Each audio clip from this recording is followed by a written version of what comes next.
In the quiet outskirts of Dallas, Texas, where long highways meet endless fields and sunsets bleed into steel horizons, life moves at its own unhurried pace. It's a place where every face tells a story, some of struggle, some of survival, and a few of second chances. Jake Collins, a 36-year-old mechanic, spends his days in a modest workshop built from sweat, solitude, and memories. His life runs on routine, engines, grease, and the echo of a past he rarely talks about. But everything changes one cold evening when a young woman named Emily Hayes rolls into his shop in a squeaky, worn-out wheelchair.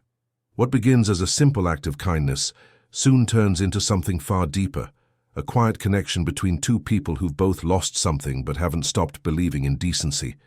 As small-town tensions rise and shadows from the past resurface, Jake is forced to confront what it truly means to stand up for someone and to rediscover the part of himself he thought he'd buried forever. Set against the rustic charm of rural Texas, this is a story of compassion, courage, and redemption.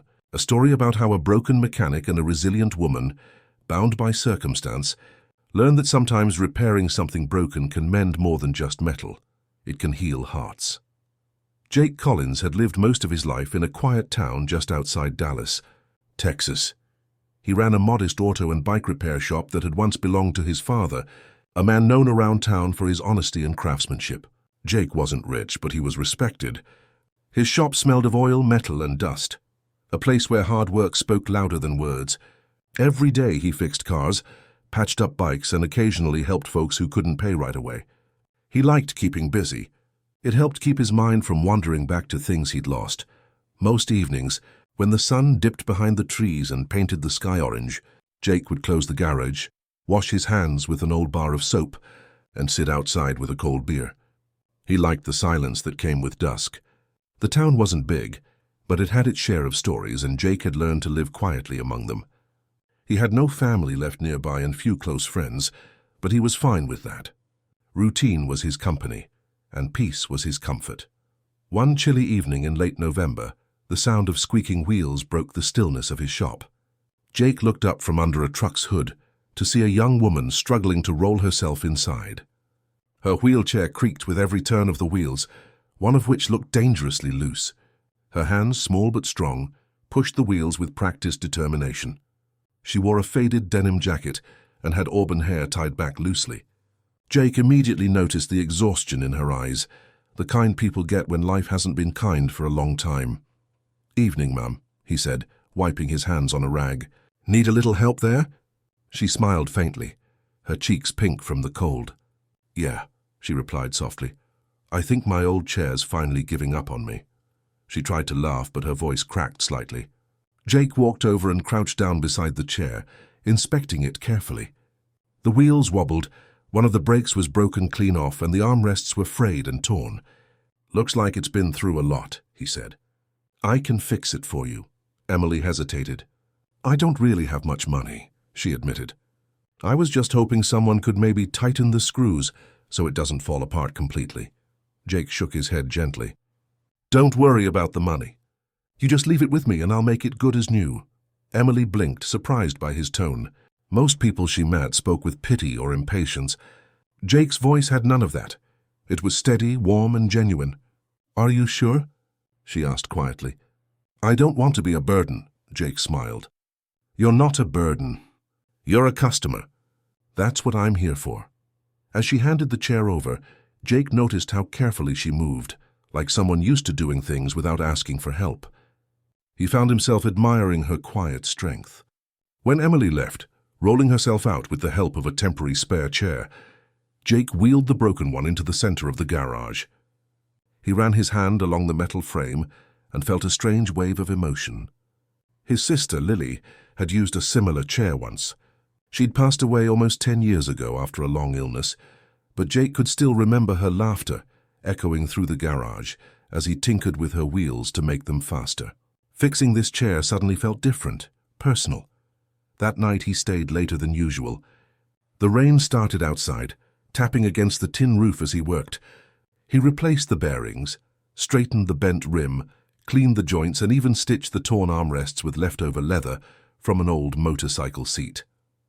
He wasn't just repairing a wheelchair, He was building something that mattered. Every screw tightened felt like a small act of healing, something for Emily, but maybe also for himself.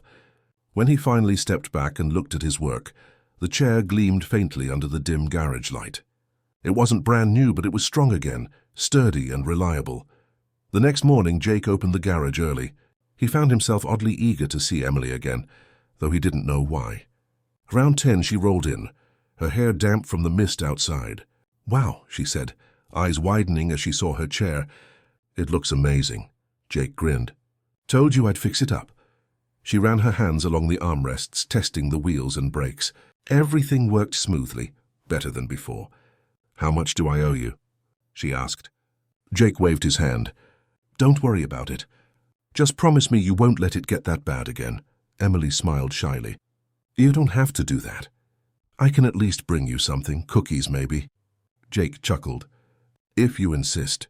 For the first time in months, his laugh didn't feel forced. She thanked him again and rolled off down the street, her movements smooth and confident. Jake stood at the door for a while, watching her disappear around the corner. He didn't realize it yet, but that small moment would mark the beginning of something unexpected. Over the next few weeks, Emily began stopping by occasionally, not for repairs, but just to chat. Sometimes she'd bring Jake coffee, sometimes homemade muffins, sometimes nothing at all. She told him about her work as a freelance designer, how she lived alone in a small apartment downtown, and how hard it had been adjusting to life in a wheelchair after a car accident 5 years earlier. Jake listened more than he talked, nodding quietly while wiping grease from his hands. He admired how she spoke about her struggles with humor rather than bitterness. In return, Jake shared a bit about his past. He told her about his father's shop, about Lily, and about how fixing machines helped him feel useful again. Emily listened intently, her blue eyes soft with understanding. There was something about her that reminded him of calm after a storm, resilient, gentle but strong. Slowly, what began as a simple act of kindness turned into a friendship that brightened both their lives. Jake found himself looking forward to her visits, and Emily said she always felt safer when she was there. Sometimes, in the quiet moments, Jake caught himself thinking about how life had a strange way of connecting people. 10 years ago, he'd lost his sister and closed himself off from most of the world. But now here was Emily, someone who'd faced her own pain yet refused to let it define her. She didn't need saving, and Jake wasn't trying to be a hero. They were just two broken souls who understood each other in silence. In that small garage outside Dallas, amid the hum of engines and the scent of oil, something human and warm began to take root. One evening, Emily stopped by with Noah, her neighbor's son, whom she often babysat. The little boy was curious about everything, tools, cars, engines, and Jake patiently showed him how a spark plug worked. Emily watched them with a smile, realizing how natural Jake was around people despite his rough exterior. When it was time to leave, Noah hugged Jake goodbye, and Emily noticed the faint look of surprise on Jake's face. It was as if he wasn't used to being part of anyone's world anymore. That night, as Jake closed the garage, he sat on the front step, staring at the stars. The cool Texas breeze brushed against his face. He thought about Emily, her quiet laughter, and how she made the shop feel less empty. He didn't know where things were headed, but for the first time in a long time, he didn't feel alone. Somewhere deep inside, he knew that repairing her wheelchair had fixed more than just broken metal. It had repaired something in him, too. A week after Jake repaired Emily's wheelchair, life in the small Texas town carried on quietly. The mornings were cool, the skies streaked with gold, and the faint sound of country music often drifted from passing trucks. Jake's garage had become a familiar sight for locals again, though lately, people noticed something different about him. He smiled more, talked more. The tiredness in his eyes had softened a little. It didn't take long for folks to realize that the young woman in the wheelchair had something to do with that. Emily had started visiting more often, sometimes bringing Jake sandwiches for lunch, sometimes just sitting outside the shop while he worked. They'd talk about everything: music, movies, memories, and the strange beauty of ordinary days. Jake found her presence peaceful, like a soft light that made the old workshop feel alive again. She often teased him about his terrible coffee, and he'd joke about her stubbornness. They were two people who'd both been through pain, but were learning how to breathe again. One afternoon, while Jake was fixing a customer's truck, a black pickup pulled up outside his shop. 3 men stepped out, local troublemakers everyone in town tried to avoid. Their leader, Cole Turner, was a tall, broad-shouldered man with a mean streak and too much time on his hands. Jake knew him from years back. They'd gone to the same high school before life took them down very different roads. Cole ran a small group that liked to intimidate people, mostly targeting those who couldn't fight back. Cole leaned against the truck, smirking. "Heard you're giving out free repairs now, Collins," he said. "Got a soft spot for crippled girls, huh?" Jake's hands froze on the wrench. He stood slowly, his jaw tightening. "You got something to say, Cole?" he asked, his voice calm but dangerous. Cole shrugged. "Just saying, man, people talk. Maybe you're doing more than fixing a chair." His friends laughed behind him. Jake walked closer, wiping his hands with a rag. "You'd better watch your mouth," he said quietly. "Emily's a good person. Don't drag her into your trash." The air grew tense. Cole smirked again but didn't push further. "Relax, Jake, just having a little fun." They got back into the truck and drove off, tires spitting gravel. Jake stood there for a long moment, fists clenched. He hated men like Cole, the kind who fed on weakness, who thought cruelty was power. When Emily arrived later that day, she immediately noticed something off in his eyes. "Everything okay?" she asked. Jake forced a small smile. "Yeah, just some old ghosts." But she knew there was more to it. That evening, after Emily left, Jake locked up and took a long drive out toward the edge of town. The fields were empty, the roads quiet. He pulled over by an old oak tree where his father used to take him fishing. Sitting on the hood of his truck, he thought about the world, how easily kindness could be mistaken for weakness. He'd spent years trying to stay invisible, avoiding fights, keeping to himself. But now, with Emily in his life, that old instinct to protect someone had woken up again, stronger than ever. A few nights later, Emily was waiting for a cab outside the grocery store when the same black pickup pulled up beside her. Cole leaned out the window, grinning. "Need a ride, sweetheart?" he asked. Emily's heart pounded. "No, thank you," she said firmly, trying to move her wheelchair away. But the men got out, circling her like vultures. One of them kicked the front wheel, laughing. "Relax," Cole said. "We just want to talk. You and that mechanic. What's the deal, huh?" Emily tried to push past them, but one man grabbed the back of her chair. Before things could get worse, the deep rumble of motorcycles filled the parking lot. 4 riders from a local biker group, the Iron Hawks, rolled in, friends of Jake's, who sometimes helped him haul in wrecked bikes. They saw what was happening and didn't hesitate. The leader, Bear Thompson, a big man with a thick beard, stopped his bike and glared. "You boys got a death wish?" he growled. Cole's grin faded. The bikers dismounted, forming a wall between Emily and the thugs. "She's not alone," Bear said, stepping closer. "Now back off before I make you regret it," Cole laughed nervously, holding up his hands. "No harm meant, man, just talking." The bikers didn't move. "Get in your truck," Bear said. "Now." The men backed off, muttering curses, and sped away. Emily's hands shook as she tried to steady herself. Bear crouched beside her. "You okay, miss?" She nodded, barely able to speak. "Jake's gonna want to hear about this," Bear said softly. He helped her into a safer spot, then called Jake. Within 15 minutes, Jake's truck came screeching into the lot. When he saw her trembling, he felt a cold fury burn inside. Jake knelt beside her, checking if she was hurt. "Did they touch you?" he asked, voice tight. Emily shook her head. "No. Your friends showed up before they could do anything."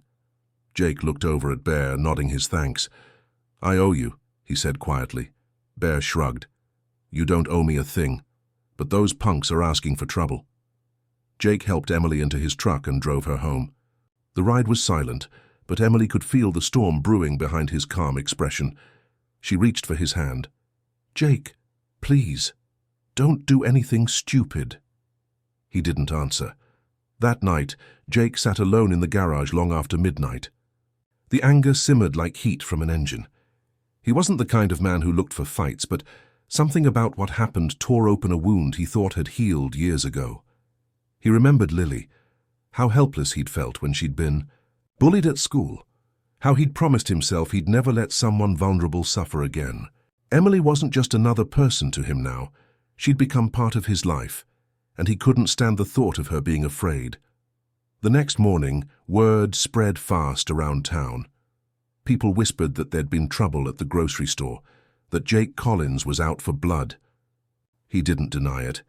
He found Cole at the diner parking lot later that day, laughing with his friends. Jake parked his truck, stepped out, and walked straight toward them. "We need to talk," he said. Cole leaned against his truck, smirking again. "Oh, this about your girl." Jake's punch landed before he finished the sentence. Cole stumbled back, blood on his lip. "That's for scaring her," Jake said through clenched teeth. "Do it again, and you'll wish you hadn't." The crowd outside the diner watched in stunned silence. Jake didn't care about gossip or consequences. For him, this wasn't about pride, it was about right and wrong. He got back in his truck and drove away, the adrenaline still rushing through his veins. Later, Emily found out and confronted him. "You can't fight everyone who's cruel, Jake," she said tearfully. "That's not your job." He sighed. "Maybe not. But it's my job to protect people I care about."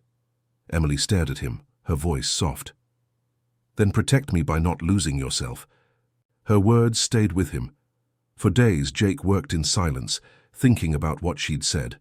Slowly, the anger began to fade, replaced by something deeper, understanding. Emily didn't need a savior. She needed a friend, an equal, someone who saw her strength instead of her struggle. And Jake realized that maybe protecting her didn't mean fighting her battles. Maybe it meant standing beside her, no matter what. As winter rolled in, the town quieted down again. Cole and his crew stopped showing their faces around Emily's part of town. The Iron Hawks checked in from time to time, and Jake returned to his repairs, though now there was always a second chair beside his workbench, Emily's favorite spot. Sometimes she'd read to him while he worked, her voice mixing with the hum of engines and the soft rhythm of tools. It was peaceful, almost like home. One cold evening, as snowflakes began to fall, Emily looked at him and said, "You know, I think you fixed more than my chair." Jake smiled, wiping his hands on a rag. "Yeah?" he asked. "What's that?" She grinned. "You fixed a little part of me too." Jake chuckled softly. "Guess we both did some repair work then." They shared a quiet laugh, the kind that warms the air even on the coldest nights. Outside, the world was still, but inside, that small garage outside Dallas, something unspoken but beautiful had taken root, something stronger than fear and more lasting than pain.